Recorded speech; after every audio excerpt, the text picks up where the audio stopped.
අපි හැමෝම ජීවිතේ එකම දෙයක් පසුපස දුවනවා. ඒ තමයි සල්ලි. හොඳ රැකියාවක් හෝ ව්‍යාපාරයක් හොයාගෙන වැඩිපුර වැඩ කරලා වටාපිටාව සුන්දර කරලා සියලු දේම අවසානයේ කරන්නේ සල්ලි හැම් කරන්න. නමුත් ප්‍රශ්නය තියෙනවා. ඇයි සමහර අය ලොකු සල්ලි හැම් කරත් දිගටම දුක්පත් වෙන්නේ? ඇයි තවත් සමහර අය සාමාන්‍ය ආදායමක් තිබුණත් කාලයත් එක්ක සම්පත් ඇති අය වෙන්නේ? මෙතන වෙනස ආදායමට සම්බන්ධ නෙවෙයි. මේ වෙනස තමයි හිතන විදිහ, හැසිරීම සහ සල්ලි සම්බන්ධ කරගන්න හැටි. බොහෝ දෙනා හිතනවා සල්ලි තියෙන්න බුද්ධිමත් වෙන්න ඕනි කියලා. උගත්කම, උසස් ඩිග්‍රී, හොඳ බ්‍රේන් මේවා සල්ලි සාර්ථක කරන්නම ප්‍රධාන කියලා හිතනවා. නමුත් ඉතිහාසය අපිට කියනවා වෙන දෙයක්. ඊටාම බුද්ධිමත් අයත් සම්පූර්ණයෙන්ම සල්ලි නැතිව ගිය අවස්ථා තියෙනවා. හැබැයි සාමාන්‍ය මිනිස්සු පොඩි කන්සිස්ටන්ට් සේවිංග්ස් ප්ලස් ඉවසීම හොඳ හැසිරීම තියන අය වෙල්ත් ගොඩනැගිලා තියෙනවා. ඒකට හේතුව එකයි. සල්ලි සාර්ථක කරන එක දැනුමෙන් නෙවෙයි හැසිරීමෙන්. ඔයා ඉමෝෂන්ස් පාලනය කරන්න බැරි නම් කොච්චර වැඩි ඉන්කම් වුණත් වෙල්ත් බිල්ඩ් නොවෙයි. තවත් වැදගත් දෙයක් තියෙනවා. රිච් සහ වෙල්ති වෙනස. රිච් පෙන්වන්න ජීවිතය.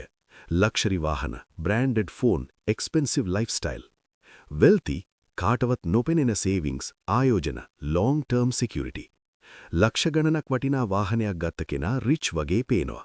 නමුත් කාටත් නොපෙනෙන විදිහට සල්ලි ආයෝජ කරන, සේව් කරලා තියෙන කෙනා තමයි ඇත්තටම වෙල්ති. වෙල්ත් කියන්නේ වියදම් නොකළ මුදල්. අපි ගොඩක් වෙලාවට වෙල්ත් ඩිස්ට්‍රොයි කරනවා කම්පැරිසන් නිසා. අසල්වැසියා අලුත් බයික් එකක් ගත්තාම මිතුරා අලුත් ෆෝන් එකක් අප්ග්‍රේඩ් කළොත් අපිත් ඒ වගේම කරන්න හිතනවා.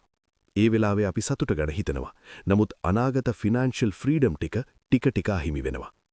තවත් වැදගත් අදහසක් තියෙනවා. කාලය ප්ලස් ඉවසීම equals compounding. ගොඩක් අය ක්වික් ප්‍රොෆිට් හොයනවා, ඉන්ස්ටන්ට් සක්සස් උත්සාහ කරනවා. නමුත් සල්ලි ලෝකයේ ශක්තිමත්ම බලය වේගය නෙවෙයි, කාලය. පොඩි මුදලක් නිතර සේව් කරලා ආයෝජනයකට දාද්දී කාලයත් එක්ක ඒක එක්ස්පොනෙන්ෂල් ග්‍රෝත් එකක් වෙලා ලොකු වෙල්ත් එකක් වෙනවා.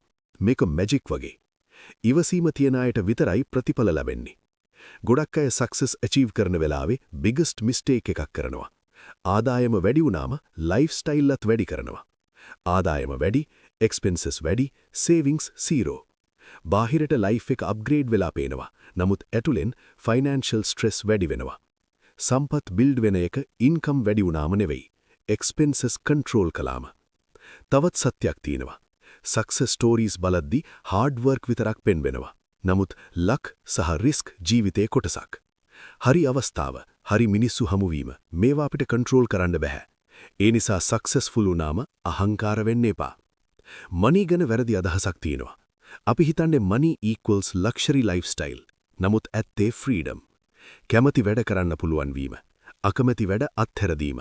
කාලය Tamanට කන්ට්‍රෝල් කරන්න පුළුවන් වීම. ඒක තමයි අල්ටිමේට් ෆ්‍රීඩම්. අන්තිම ලෙසන් එක සිම්පල්.